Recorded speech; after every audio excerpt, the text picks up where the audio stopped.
I read 15 books during the month of August, and this was such a great month because I really branched out so much more than I normally do.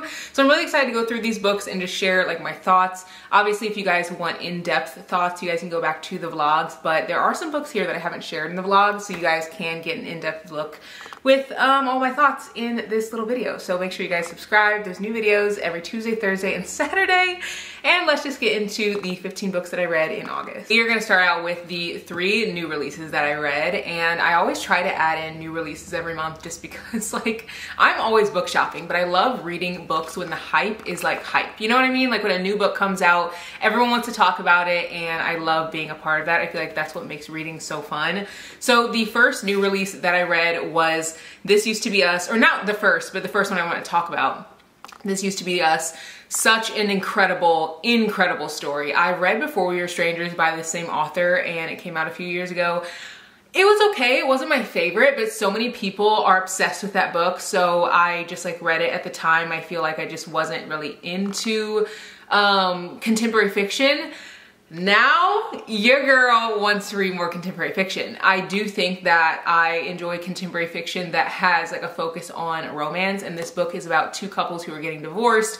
They're really struggling through just like their whole navigation of that, and it feels so raw, so honest, and so real. They have kids, they have careers, obviously they have to like get up and go to work even though they like are going through one of the biggest changes in their life after 22 years of marriage. So really love the story. The ending was so heartfelt, and I feel like you will really enjoy this if you are a romance lover, but you also enjoy it if you like contemporary fiction.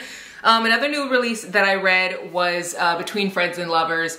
I rated this 4.5 out of 5 stars. I genuinely still think about this book, and I think it's because the book was so unique. Like the main character is such a strong character, and she's like, you know, I'm not taking anything from anyone, like no one's gonna hold me back from my dreams, that kind of thing. And you don't see that too often in books. I feel like a lot of the time people get annoyed by those types of characters, but she was very endearing to me because towards the end you end up seeing like all that she's working through like internally, and the struggles that she has. Such a great book. If you like love triangles, kind of you'll like this story, but also if you like strong characters.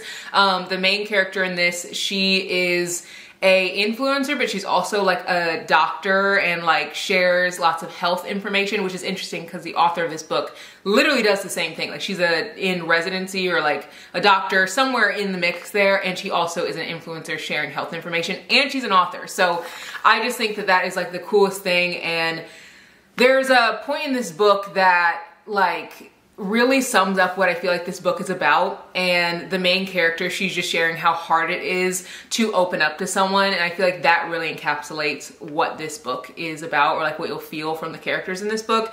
Rated 4.5 out of 5 stars. Rated this one 4.5 out of 5 stars.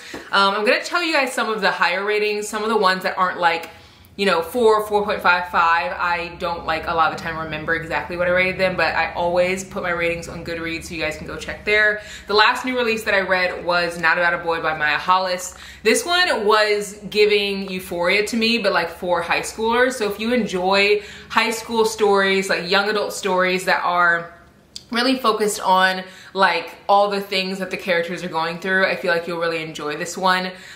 This is a book that I also feel has a lot of depth, and it has a lot of like flowery writing, so if you enjoy that, I think you will also enjoy this book.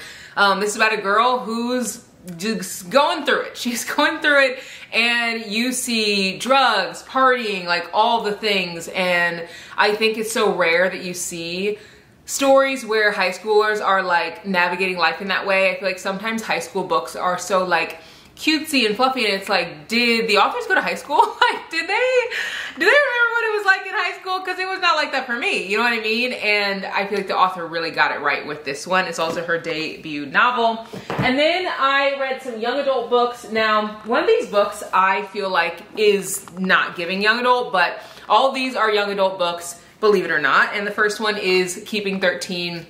This is the one to me that doesn't feel like it's a young adult book because there's so much in it. It kind of reminded me of Not About a Boy, and which was also a young adult book.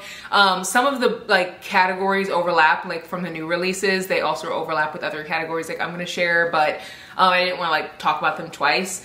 This book, I was very surprised that I didn't love it as much as Binding 13, and I genuinely think the reason I didn't love it as much is because the author would write what happened from Johnny's perspective and then would almost write the same thing verbatim from Shannon's perspective. And so I just was like, I read this already. And like, even though it was kind of tweaked a little bit because it's from like her point of view, I just feel like so many of those chapters could have been taken out. And this is a very long book. Like, this is almost 700 pages. It's like 650 pages. So very tiny like words. So I feel like if that had kind of been taken out, I would have loved it so much more. It just seemed like it was long for, I wouldn't say no reason, but some of the stuff I was like, it did not need to be this long. I did love the characters and how they really do have so much like found family with one another. And if you don't know what the series is about, it's about pretty much a bunch of people just like living lives in high school. And Johnny, he's like super popular. Shannon, she like goes to his school. They end up kind of connecting there, and then you see them and their friends and like all of their lives, and each character has like their own book. And I think so far, I want to say there's 6 books maybe, but this is book 2. So it was enjoyable. Like, I definitely would recommend this, especially the series, because I think I will really enjoy the series. There's tons of dialogue in it, which you guys know that I love, but the repetitiveness in this book just got a little bit old at times. And then I read My Week with Him by Joy Goffney. This was a cutesy little high school read. I think that if you love young adult, you should definitely pick this one up. It definitely shows like what it's like to have maybe like parents and people who are like your guardians who don't really give you the love that you feel that you deserve. It also is definitely giving high school. Like, some of the things that I actually like saw in this book, I was like, I kind of agree with her mom, like, versus the main character. But it was definitely giving angst. I feel like if you are someone who maybe has kind of a tumultuous relationship with your mom, you could resonate with this character a lot. I also do think that, like, after reading through a lot of these high school books, I feel like I am not as interested in reading young adult as I used to be. Like, I used to love young adult books, and now I'm kind of like straying away from them a bit, just because every time I read them, they don't hit the way that I want them to. And I think that that's just like normal for people's tastes to change. The last young adult book I read was A Problem with Forever by Jennifer Lynn Armentrout. I also read, I think her other book is called Wait for You. I actually enjoyed that book better than this one, but this one still definitely had a lot. If you like books that are heavy, that are giving Binding 13 vibes, like Boys of Tommen series vibes, you will like this book. I think for me, the thing that I wasn't obsessed with in this one was the main character. She struggles to speak because she was like put into the foster system, and she just like had some things happen to her that like weren't the best. And a lot of it had to do with like her talking, and so she just like learned to cope by not speaking. So a large part of this book was her inner monologue, which you guys know that I do not like. So if that doesn't bother you, you'll love this book. The characters go through so much in this, and you see her go to school and she ends up seeing this guy. I want to make sure I read on the back that it's not like something I'm spoiling, because I do not like to spoil anything in books. But yeah, so Mallory, who's the main character, she goes to school and sees Ryder there, who is a guy from her past. And she was very surprised to see him there, but they both have like a very, like, they really went through it in like their younger years and their childhood and stuff. So if you like books where high school characters really go through it, you will also like this book. And then I got into my little contemporary fiction era. I actually read 3 contemporary fiction books this year, or this month. This Used to Be Us was one of them by Renee Carlino that I shared with you guys in one of the new releases. I also read The Four Winds by Kristen Hanna, and I could talk about this book so much. Like, 5-star read. I have not had a 5-star read since February, and I already want to read this book again and like annotate it. I feel like reading this book, and this is when you know it's a 5-star read, like when the book feels like it changes you as a person. I literally feel like this about this book. This is about the Dust Bowl, and it's also about the Great Depression, which after like reading this book, I did like such a deep dive into like history, and now I want to read even more historical fiction. But I actually was talking to Brady's dad yesterday, who he turned 70 this year. And I was talking to him because I was like, you know, so tell me about like, you know, these historical facts, like from like when you grew up, because obviously the Dust Bowl was from 1931 to like 1941 or 2 or something. That's like the Great Depression era, like in that time. And obviously he had a lot of the after effects of that because he was born, you know, in the 50s. And like my mom was born in 1959. And so it's just, you know, really cool to like look back on history and realize it wasn't that long ago. And these people who like went through these things are still either alive today or they have remnants of stories that maybe they would love to pass on. So we sat down, we went to his farm with, like his family this weekend, and we sat down and literally talked for so long. We ended up talking about how he was like, yeah, I remember like segregation and like in schools, because we like looked this up and like the Loving, Virginia, like we're gonna go on a whole rant here, but like the Loving versus Virginia, like I don't know if you guys know like the court case where the Lovings, they were sent to jail for I think a year because they were like an interracial couple that wanted to be together. So the Supreme Court like went to overrule that like obviously interracial couples can like be married, and that I want to say, like I literally looked it up last night. I need to look it up again just because I need to be sure like when it was, but it was not that long ago. And I just think it is so interesting how we feel like some of these like historical things are so long ago, but they're really not. Like the date that the Supreme Court ruled that interracial relationships could like actually be together was in 1967.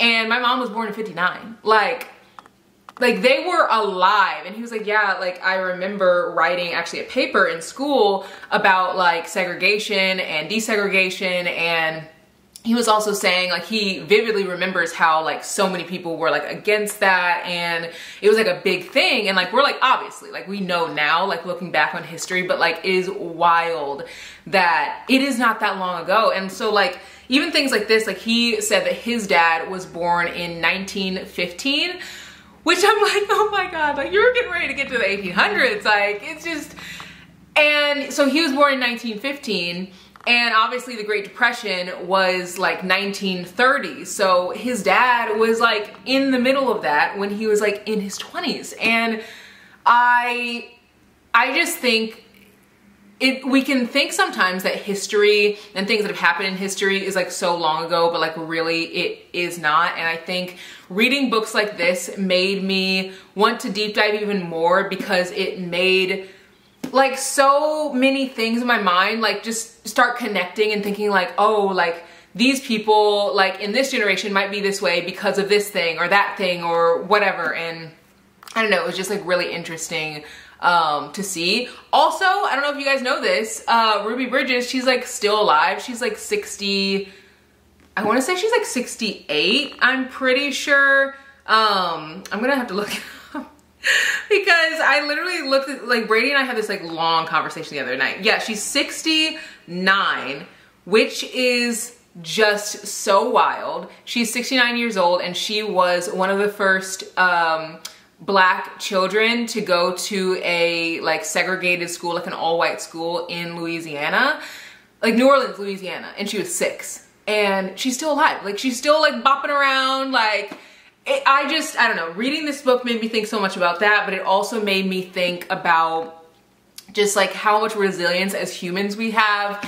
And it made me grateful for what we have. Like in this book, there were many times where they didn't have water or they didn't have like food. And you know, we can like Instacart anything, we can Amazon anything. And even sitting down talking with Brady's dad, he was like, yeah, like it's so wild. Like you guys like have Amazon, like you can like pick up anything whenever you want. And I was like, that's so true. And we were talking about just like all different types of things. And he was like, he made like such a good point. He was saying how, because I was like, yeah, like it's, you know, it seems like the income to like debt is not like where we want it. You know, it's like, it's a lot of careers you're not getting paid what you should get paid. And so a lot of the time you're working overtime to try to like make a living, and you're trying to work so hard but like you're never getting to where you want to be. You know what I mean? Like I just was like, I feel like so many of my friends like are constantly working hard, and it's just like not the same. And he was like, yeah, I totally like understand that. He's like, but also like another thing that I think about is how when I was younger, it was very typical to have like a 1-bedroom, or not a 1-bedroom, but to have like a 1-bathroom home. And he was saying that in the house he grew up in, there were 6 people in his house and they had 1 bathroom, and that was just like normal. And he's like, and now like it's almost a necessity to have like 3-4 bathrooms, or at least 2 bathrooms to be considered like a home that people like really would even want to live in. And I'm like, that's so true. So like even our expectations of like what we consider to be good is higher, which is that bad or good? I don't know. I just think that like conversations like that are so powerful and can really make you be grateful for what you have when you realize that like nothing that we have is really needed. Like all we really need is like family, friends, the people around us, and love. As long as we have that food, obviously a roof over our home, like basic necessities, like we will still be able to live a good life. So really love this book, and it made me want to deep dive into historical fiction so much more. And then I also read You Made a Fool of Death with Your Beauty.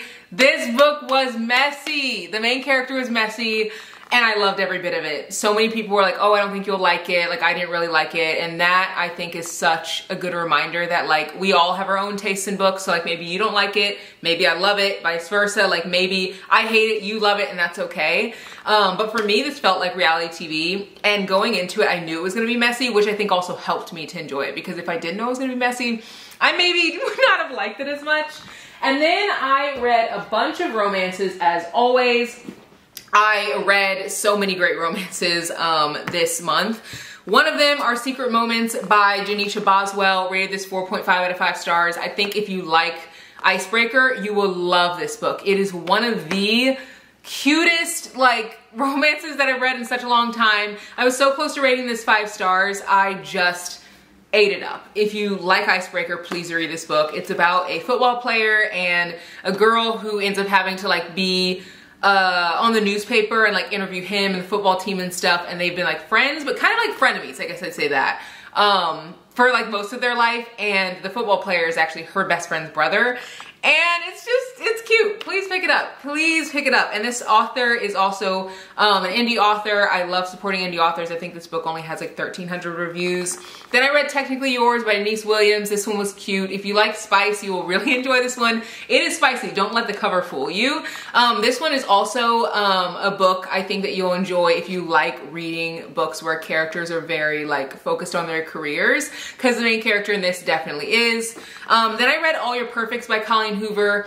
I definitely am back in my Colleen Hoover era. I feel like I stopped reading her books because I just like, I don't know, felt like maybe I wasn't interested at the time. And I do think sometimes we go through phases. Like right now, I'm not really super big into YA, but I'm sure I'll like get back to being interested in it again. And I just like forget how her books feel like Frida McFadden's thrillers feel to me. Like very fast paced. Don't want to put it down, gets to the point, it's enjoyable, it's a binge read, and this one was good.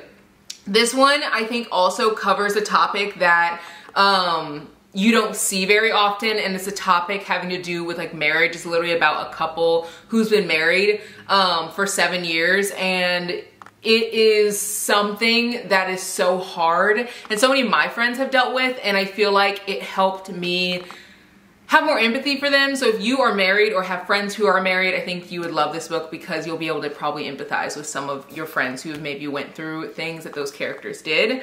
Then I read Fake It Till You Bake It. This one was really cute. I was so close to rating this 4 stars. I think for me, just like writing in third person isn't my favorite. So like that was really the thing that kind of was like, I'll leave it at 3.5, but it definitely the storyline itself was like, it hit. Like, I just loved it. It was so cute. And I can't wait for the new release. It comes out actually really soon.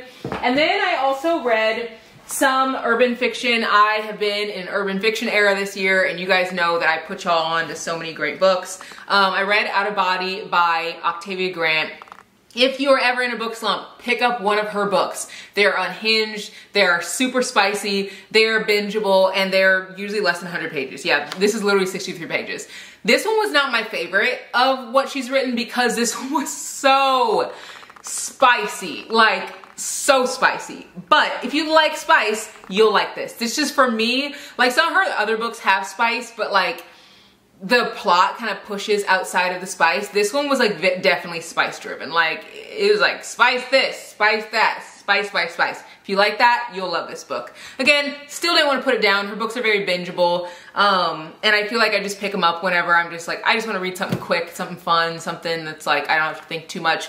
Kind of giving reality TV vibes because they're so unhinged.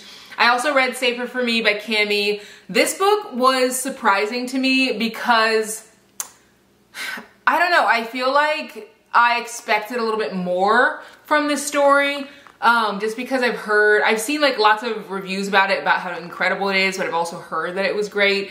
For me, it was good, but maybe part of it was like I was on my way out of my urban fiction like era. Like I feel like I need a break now. I've read like so many urban fiction books and I was kind of like tiptoeing out. Like I'm like now I feel like I'm in my contemporary fiction era, which these two genres are definitely very different. So maybe this is like right book, wrong time. But there wasn't anything wrong with it. It was just like good. I rated it 3 stars. It was, I think if you are definitely in your urban fiction era, pick this one up. It's about a girl who's very strong. She's always like, I'm not gonna settle down. Like I don't need a guy. Like I'm gonna be by myself. I'm gonna be just fine. Then she meets this guy and it's kind of like, maybe it was wrong. Like, so if you like that, you definitely should pick it up. And then I also read All In by Z Renee. This book was so unhinged. I do think that it was longer than it needed to be, but it was absolutely unhinged. Absolutely unhinged. It kind of gave me Demon's Dream vibes, but like I didn't love it as much. I think I rated this one 3 stars too. It was so long. But I did love how the characters were very like, they were definitely soulmates. Like they were meant to be. And I love characters who are like that, where it's like they're fated almost. You could definitely tell that about them. But there's a lot of gore in this. There's a lot of killing. And I just was like, I don't know if I can deal. So those are all the books that I read in the month of August. I put out a video with my like books that I want to read coming up in September. But I almost feel like that's going to change. Now that I've finished The Four Winds by Kristen Hanna, I feel in such a different type of mood for like books this coming month. Like I'm looking at my TBR and I'm just like, a lot of these books that are on my TBR for September, I'm not gravitating towards, so I might like revamp it a little bit. But I mean, I'm such a mood reader that I just kind of pick whatever I want anyway. But I feel like the books that I read in the coming month will definitely be different because that book really like just was so good. So I hope you guys enjoyed this video and I'll see you guys in the next one. Bye guys.